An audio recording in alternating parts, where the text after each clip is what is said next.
İkinci Ramses 3000 yıl boyunca evindeydi. Mısır'da, kendi topraklarında. Yerin metrelerce altındaki bir mezar odasında. 1976 yılına kadar hiçbir şey onu Mısır'dan ayıramamıştı. Ama o yıl tarihin en absürt kırılma noktalarından biri gerçekleşti. Tarihte ilk kez bir firavun ülkesini terk edecekti. Hem de uluslararası resmi bir pasaportla. İkinci Ramses'in yanında oturuyordum. 3000 yıl önce dünyanın efendisi olan bu adam, şimdi özel bir sedyenin üzerinde, ısısı özel olarak ayarlanmış bir kutunun içinde yatıyordu. Ellerimin titremesine engel olamıyordum. 30 yıldır arkeoloğum. İlk kez gün ışığına kavuşan binlerce antik eser, onlarca mumya gördüm. Ama bu farklıydı. Bu Ramses'ti. Büyük Ramses. Kadeş Savaşı'nı kazanan, Ebu Simbel Tapınağı'nı yaptıran, 66 yıl boyunca tahtta kalan adam. Ve ben şimdi onu Paris'e götürüyordum. Küçükken tarih kitaplarında onun resmini görür, hayal kurardım. Büyük Ramses. 3200 yıl önce doğmuş, 90 küsur yaşında ölmüş. Ama bunlar sadece sayılar. Gerçek Ramses, tarihin gördüğü en büyük imparatorlardan biriydi. Onun zamanında Mısır, bilinen dünyanın efendisiydi. Sudan'dan Suriye'ye kadar uzanan topraklar, muhteşem bir güç. Bugünün dünyasında hayal bile edilemeyecek bir kudret. Doğduğu gün, Mısır'ın geleceği belliydi. Babası 1. Seti, onu çocukluğundan beri eğitmeye başlamıştı. Askerlik, diplomasi, din, sanat, her şeyi öğretmişti. 14 yaşında ilk oğlu doğduğunda zaten tahtın varisi bir prensti. 20 yaşında tahta çıktığında ise tüm Mısır onun ayaklarının altındaydı. 66 yıl boyunca tahtta kaldı. Düşünün, 66 yıl. İnsanoğlunun ortalama ömrü bile bu kadar uzun değildi o dönemde. Bizim zamanımızdaysa bu sürede 3 nesil geçer. En ünlü savaşı Kadeş'teydi. Milattan önce 1274 yılında bugünkü Suriye topraklarında Hititlerle karşı karşıya gelmişti. Bu sadece iki ülke arasındaki bir savaş değildi. Bilinen dünyanın kontrolü için verilen bir güç mücadelesiydi. Hititler tuzak kurmuşlardı. Ramses'in ordusu ikiye bölünmüştü. Bir kısmı geride kalmıştı. Düşman sayıca üstündü. Ramses neredeyse tek başına kalmıştı ve ölüm kapıdaydı. Ama o, savaş arabasına atlayıp düşmanın ortasına daldı. Altın zırhı üstünde, elinde yayı, atını kamçılayarak. Tek başına. Efsaneye göre o gün savaş alanında bir tanrı gibi savaşmıştı ve Hititler geri çekilmek zorunda kalmıştı. Ve mucizevi bir şekilde savaş kazanıldı. Ya da en azından Ramses tapınak duvarlarına böyle yazdırdı. Ama asıl önemlisi savaştan sonra oldu. Yıllar süren çatışmaların ardından Hititlerle barış yapıldı. Milattan önce 1259 yılında yapılan bu anlaşma, tarihin bilinen ilk yazılı anlaşmasıydı. Gümüş tabletlere yazılmış ve mühürlenmişti. Her iki tarafta da birer kopyası vardı. Anlaşmada ne yazıyordu biliyor musunuz? Ramses ve Hitit kralı Hattuşili arasında ebedi barış olacak. Birbirlerine saldırmayacaklar. Birbirlerinin düşmanlarına karşı birlikte savaşacaklar. İnsanlık tarihinde bilinen anlamda diplomasinin ilk örneği. Bugün hala Birleşmiş Milletler'in New York'taki binasının duvarında bir kopyası asılı. Anlaşmanın Hitit tarafına ait olan tabletin orijinali ise İstanbul Arkeoloji Müzesi'nde sergileniyor. Barış yapılıp da Hitit tehlikesi geçtiğinde Ramses çok büyük bir inşaat çılgınlığına tutuldu. Karnak'taki büyük tapınağı genişletti, Luxor tapınağını tamamladı. Pi-Ramses isminde yepyeni bir başkent inşa ettirdi. Ama onun en büyük projesi Ebu Simbel'di. Bu muhteşem tapınak için Nil Nehri'nin kenarındaki kayalık bir tepeyi seçmişti. Taş ustalarına 20'şer metre yüksekliğindeki 4 dev kayayı yontturdu. 4 heykel yaptırdı ve 4'ü de kendi heykeliydi. Sabah güneşi doğduğunda ışıklar heykellerinin üzerine vuruyordu. Ama Ebu Simbel'in asıl sırrı içindeydi. Tapınağın derinliklerinde bir heykeli daha vardı. Ve Ramses'in doğum günü ve tahta çıktığı gün olmak üzere yılda 2 kez güneş ışıkları tam olarak heykelinin yüzüne vuruyordu. Bu günlerde güneş adeta Ramses için doğuyordu. Tapınağın 60 metre derinliğinde, karanlık koridorların sonunda, binlerce yıl sonra bile güneş onun yüzünü arıyordu. Ama belki de en güzel hikayesi aşkıydı. Dillere destan olan, ünü 1000 yılları aşan o büyük aşkı Nefertari. Güzel aşklar için güzel olan anlamına geliyordu adı. Ramses'in hayatında yüzlerce kadın vardı. Kraliçeler, köleler, diplomatik evlilikler. Ama o farklıydı.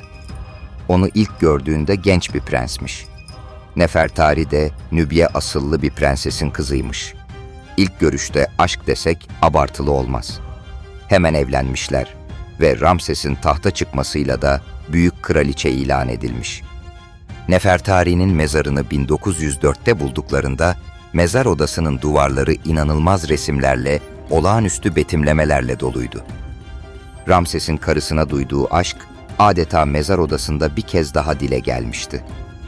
Ramses, çok sevdiği karısı için Ebu Simbel'in hemen yanına ayrı bir tapınak yaptırmıştı. Tarihte bir kraliçe için yapılan en büyük tapınaklar arasında. Tapınağın girişinde Nefertari'nin de bir heykeli vardı üstelik. Ramses'inkilerle aynı boyda. Bu çok önemli bir detay.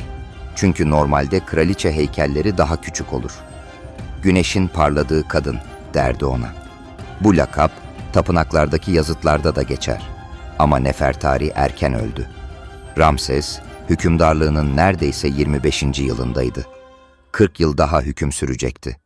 Ama büyük aşkı yanında olamayacaktı. İşte bu adam, tahta kaldığı 66 yıl boyunca dünyanın efendisi olan, tanrı gibi tapılan, ölümünden sonra bile büyük bir efsaneye dönüşen Büyük Ramses, 1976 yılında tarihin en tuhaf yolculuklarından birini çıkacaktı. Ama önce Ramses'in mumyasının nasıl keşfedildiğine kısaca bir bakmamız gerek. Çünkü asıl macera 95 yıl önce başlamıştı. 1870'lerin sonuydu. Avrupa'daki müzelerde, çeşitli koleksiyonerlerde aniden çok özel antika eserler görülmeye başlandı. Papirüsler, mücevherler, firavunlara ait eşyalar, çok nadir, çok özel parçalar. Ama nereden geliyordu bunlar? Fransız Mısır bilimci Gaston Maspero, Mısır Eski Eserler Servisi'nin başındaydı ve görevini akıl almaz bir tutkuyla yapıyordu. Derhal bu meselenin peşine düştü. Çünkü bu sadece birkaç eser meselesi değildi. Sanki bir firavunun mezarı yağmalanıyordu. Luxor yakınlarındaki Gurneh köyünden Abd al-Rasul ailesinden şüphelenildi. Çünkü bu aile yıllardır mezar soygunculuğu yapıyordu. Ama ispat etmesi çok zordu. Maspero şüphelerin peşinden gitti ve kardeşleri tutuklattı. Sorguladı ve hatta epeyce zorlanmalarına da müsaade etti. Ama kardeşler ağızlarını açmıyorlardı. Böylece aylar geçti ve sonunda aile içinde bir kavga çıktı. Evet, bu kavga yüzyılın en büyük keşiflerinden birine sebep olacaktı. Çünkü kavga sonrasında aileden biri konuşmaya karar verdi. Temmuz 1881'de Deir el-Bahri yakınlarında Abd al-Rasul kardeşlerden biri yetkilileri bir mağaraya götürdü. Orada karşılaştıkları şey muazzamdı. 40 mumya. Ama bunlar sıradan insanların, hatta sıradan firavunların mumyaları bile değildi. 3. Tutmoze, 1. Seti, 2. Amenhotep ve 2. Ramses. Antik Mısır'ın en büyük kralları 3000 yıldır burada saklanıyorlardı. Rahipler onları buraya gizlemişlerdi. Tabii ki mezar soyguncularından korumak için. Ama onların yerini söyleyen de yine bir mezar soyguncusu olmuştu. Her birinin orijinal mezarları yağmalanmıştı. Değerli tüm eşyaları zaman içinde çalınmıştı. Ama mumyaları hala orada duruyordu. Gaston Maspero bu izbe mağarada Ramses'i gördüğünde şok olmuştu. Çünkü Ramses muhtemelen başka bir firavuna ait olan sıradan bir ahşap tabutun içinde yatıyordu. Altın lahiti yoktu, mücevherleri yoktu. Sadece bir mumya. Ama ne mumya? Maspero o gün gördüklerini yıllar sonra şöyle yazacaktı. Şakaklarında birkaç seyrek saç var. Ancak saçlar oldukça kalın ve yaklaşık 5 santim uzunluğunda. ölüm anında beyazlarmış. Mumyalama anında kullanılan kına nedeniyle açık kırmızıya boyalı. Bıyık ve sakal ince, beyaz. Derisi toprak kahverengisi, siyah lekeli. Yüzüne bakınca yaşayan kralın nasıl göründüğünü hayal edebiliyorsun demişti Maspero. 3000 yıl sonra bile o asil burun, o güçlü çene hala bir kral gibiydi. Mumyaları mümkün olan en kısa sürede Kahire'ye taşıdılar. Çünkü köylüler gelip geri almaya çalışabilirlerdi mumyaları. Ve böylece Ramses Kahire'ye geldi ve sonradan dünyaca ünlü Kahire Müzesi olacak olan Tahrir Meydanı'ndaki yeni adresine konuldu. Ama buraya gelene kadar zaten çok şey yaşamıştı. Belki de ölümünden sonra hiç rahat edememişti desek daha doğru olur. İlk olarak Krallar Vadisi'nde kendisi için yaptırdığı görkemli mezara gömülmüştü. Babası birinci Seti'ninkine rakip olacak kadar büyük bir mezar. Ama mezar soyguncuları rahat bırakmadılar. Rahipler onu korumak için yeniden sarıp sarmaladılar. Önce Kraliçe Ahmose Inhapi'nin mezarına taşıdılar. Orasını da yeterince güvenli bulmadılar ve 72 saat sonra Başrahip II. Pinedcem'in mezarına götürdüler. Peki tüm bu taşıma işlemlerinin doğruluğundan nasıl emin oluyoruz? Çünkü her bir taşıma işlemi, II. Ramses'in tabutunu örten çarşafların üzerine hiyerogliflerle yazılmış. Adeta Ramses'in kişisel seyahat günlüğü. İşte bu günlüğün son sayfaları çok enteresan olacaktı. Çocukken babam beni Kahire Müzesi'ne götürmüştü. "Bak Ahmet," demişti. "İşte senin atalarından biri. Onu korumak senin görevin." O gün cam vitrinin arkasında yatan Ramses'e bakmış, gözleri kapalı olmasına rağmen sanki o da bana bakıyormuş gibi hissetmiştim. Yıllar geçti. Büyüdüm. Arkeolog oldum. Ramses hep oradaydı. Değişmez, sessiz ve ebedi. Ziyaretçiler gelir geçerdi ama Ramses hep orada kalırdı. Ta ki 1970'lerin başına kadar. 1971 yılıydı. Yine tıpkı çocukluğumda olduğu gibi cam vitrinin ardından Ramses'e bakıyordum ve o an fark ettim. Mumyanın yüzünde ve boyun kısmında küçük lekeler vardı. Önce önemsememiştim.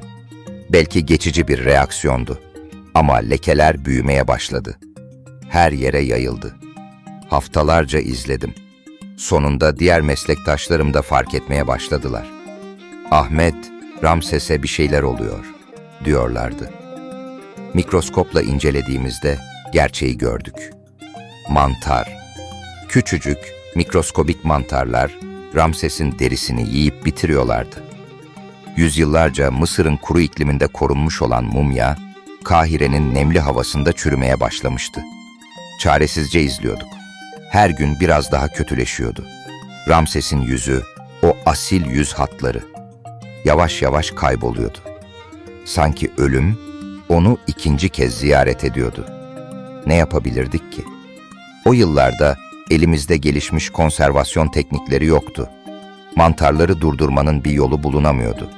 3000 yılı atlatan Ramses, modern dünyanın mikroskobik düşmanlarına yeniliyordu. Ve ben onun muhafızıydım ama onu koruyamıyordum.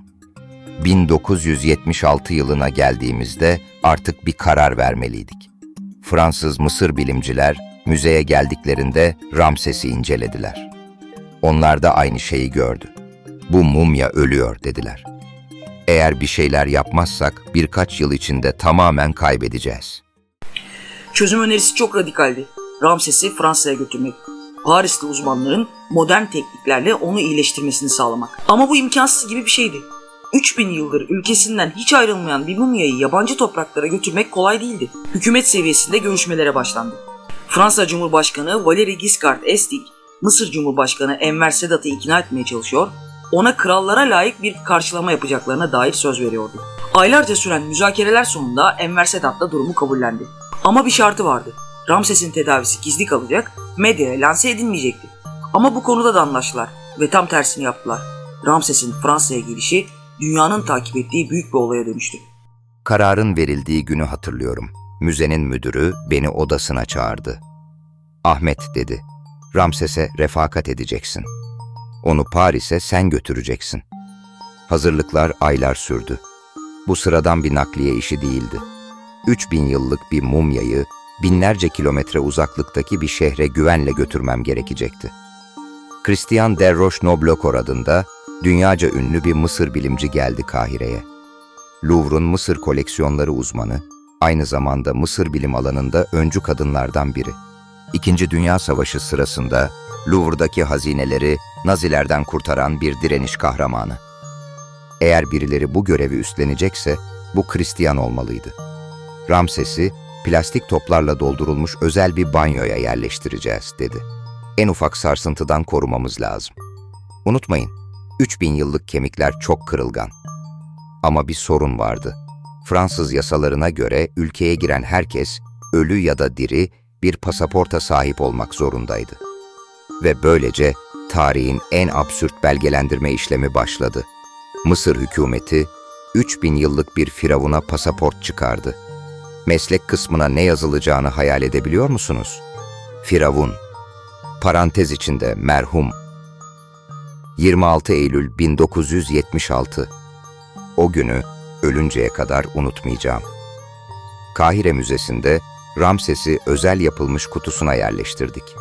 Havaalanında bir Fransız askeri nakliye uçağı bekliyordu ve ben onun yanında oturacaktım. "Hazır mısın Ahmet?" diye sordu Christian. "Hayır," dedim içimden. "Asla hazır olmayacağım." Ve işte şimdi buradaydım.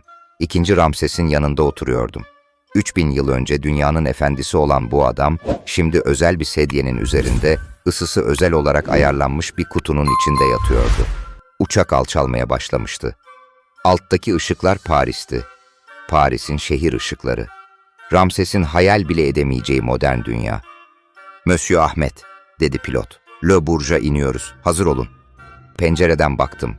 Havaalanının ışıkları yanıyordu. Kırmızı bir halı serilmişti piste. Fransız tören mangası sıraya dizilmişti. Sanki bir devlet başkanı geliyordu. Aslında öyleydi de. Ramses bir firavundu. Ve Fransızlar buna uygun davranıyorlardı. Uçak pistte durduğunda kalbim hızla çarpıyordu. Christian elini omzuma koydu. "Sakin ol Ahmet. En zor kısmı geçtik." "Hayır," diye düşündüm. "En zor kısım şimdi başlıyor." Kapılar açıldı. Dışarıda televizyon kameraları vardı. Hepsi canlı yayındaydı. Tüm Fransa, Büyük Ramses'in gelişini izliyordu. Birkaç bakan da hazırdı karşılamada. Tüm muhafızlar selam durmuşlardı. Ve ben 3000 yıllık bir kralı yabancı topraklara getiren ilk insandım. Ramses'in kutusu yavaşça uçaktan çıkarıldı. Fransız askerler onu özenle taşıyorlardı. Kameralar her anı kaydediyordu. Ama asıl hikaye şimdi başlıyordu. Ramses bir şekilde hayatta kalmaya devam edebilmesi için getirilmişti Paris'e. Ve bu yolda yapılacakların hiçbiri kolay olmayacaktı. Ramses'i doğruca antropoloji müzesine götürdüler. Sen Nehri kıyısında Eyfel Kulesi'nin tam karşısında bir binaydı. Özel bir laboratuvar hazırlamışlardı burada. Her şey oldukça sterildi. Beyaz önlüklü bilim insanları sanki bir ameliyata hazırlanır gibi bekliyorlardı. Bense Ramses'in kutusunun yanında duruyordum. İçimden bir ses, "Bırak onu, iyileşmesine izin ver," diyordu. Ama bir başka ses de, eğer burada kalırsa gerçekten öleceğini fısıldıyordu. Kutu açıldığında laboratuvardaki herkes nefesini tutmuştu. Ramses orada yatıyordu işte. Yüzü hastalık izleriyle doluydu. Lekeler daha da yayılmıştı. "Mon Dieu," diye fısıldadı arkeologlardan biri. İlk işleri röntgen çekmek oldu. Ramses'i özenle tarayıcıya yerleştirdiler. Kemikleri, organları, her şeyi incelediler. Sonra biyolojik ve kimyasal testler, dokular, bandajlar, hepsi analiz edildi. 8 ay sürecek, dedi başkonservatör. Belki de daha fazla, bu iş kolay olmayacak. Haftalarca onları izledim. Mikroskobik mantarları tedavi ediyorlardı. Dokuları restore ediyorlardı. Yeni bandajlar hazırlıyorlardı. Sanki Ramses'i yeniden mumyalıyorlardı. Ama en kritik aşama radyasyon tedavisiydi. Fransız Atom Enerjisi Kurumu'na götüreceklerdi onu. Nükleer radyasyon vereceklerdi 3000 yıllık mumyaya. Tehlikeli değil mi diye sordum. Ölmesinden daha tehlikeli değil dedi doktor. Radyasyon alması için onu özel bir ambulansla götürdüler kuruma. Ben de yanındaydım tabii ki. Bırakamazdım onu. Nükleer tesisin içi çok tuhaftı. Kurşun duvarlar, devasa makineler, her yerde nükleer uyarı işaretleri ve hepsinin ortasında Ramses yatıyordu. Diğer tüm firavunlar gibi Ramses de kendisini güneş tanrısı Ra'nın oğlu olarak görürdü. Şimdi ise güneşin değil ama gerçek anlamda modern bilimin ışığıyla aydınlanıyordu. Bu tedavinin mantarları öldüreceğini ama mumyaya zarar vermeyeceğini söyledi uzmanlar. Dozajı çok dikkatli ayarlamışlardı. Saatlerce sürdü işlem. Ben de bir camın arkasından izliyordum. Fransız uzmanlar inanılmaz bir özenle çalışıyorlardı. Bazı günler ümitsizliğe kapılıyorduk. Çok geç kalınmış olabileceğini düşünüyorlardı. Ama sonra bir mucize oldu. Mantar lekelerinin büyümesi durdu. Sonra da küçülmeye başladı. Ramses'in derisi, o asil yüz hatları. Hepsi yavaş yavaş geri dönüyordu. "Ahmet," dedi doktor bir gün. "Ramses iyileşiyor, onu kurtardık." 8 ay sürmüştü. 8 ay boyunca Paris'te kalmış, Ramses'in yanında beklemiştim. Ve şimdi gerçekten de gençleşmiş görünüyordu. Yeni bir ölümsüzlük turuna hazırdı. 10 Nisan 1977. Ramses'in eve dönüş vakti gelmişti. Le Bourget havaalanında bu kez başka bir tören vardı. Fransızlar şimdi de onu uğurlamaya gelmişlerdi. Ramses'in kutusu yeniden uçağa bindirilirken Christian yanıma geldi. "Ahmet, birlikte harika bir iş çıkardık ve sen Ramses'i hiç yalnız bırakmadın," dedi. "O benim atalarımdan biri," dedim. "Onu korumak zorundaydım." Geri dönüş yolculuğunda her şey farklıydı. Ramses artık ölmüyordu. Tersine belki de 1881'de bulunduğundan beri en iyi halindeydi. Fransız uzmanlar ona yeni bir yaşam vermişlerdi. Kahire'ye indiğimizde Mısır halkı bizi bekliyordu. Ramses evindeydi artık. Ama şimdi sadece Mısır'ın değil, dünyanın Ramses'i olmuştu. Paris macerası onu uluslararası bir ikona dönüştürmüştü. Müzedeki yerine geri yerleştirdiğimizde cam vitrinin önünde durdum. "Nasıl hissediyorsun?" diye sordum ona. Elbette cevap vermedi ama bir an için gülümsediğini gördüm sanki. Bugün 40 küsür yıl sonra Ramses hala orada. Hala binlerce ziyaretçi geliyor onu görmek için. Ve ben Ramses'in önünde durduğum her an Paris yolculuğumuzu hatırlıyorum. Büyük savaşlar kazandı Ramses. Büyük tapınaklar yaptırdı. 66 yıl hüküm sürdü. Ama belki de en büyük savaşını 1976'da verdi. Ölümle verdiği ikinci mücadeleydi bu. Ve kazandı. Çünkü bugün hala burada, bizimle birlikte. Bu hikayeyi araştırırken şunu fark ettim. Ölüm yeterli değil yok olmak için. Ramses 3000 yıl önce öldü. Ama hikayesi hala yaşıyor. O zaman soru şu. Ne zaman gerçekten ölürüz? Nefes alıp vermeyi bıraktığımız zaman mı? Yoksa bizi hatırlayan hiç kimse kalmadığında mı? Ben Nigar. Eğer bu tür hikayeleri seviyorsanız birlikte çok uzun bir yolculuğumuz var demektir. Çünkü tarih anlatılmayı bekleyen binlerce kırılma noktasıyla dolu. Beğenmeyi ve abone olmayı unutmayın. Bir sonraki videoda görüşmek üzere. Hoşça kalın.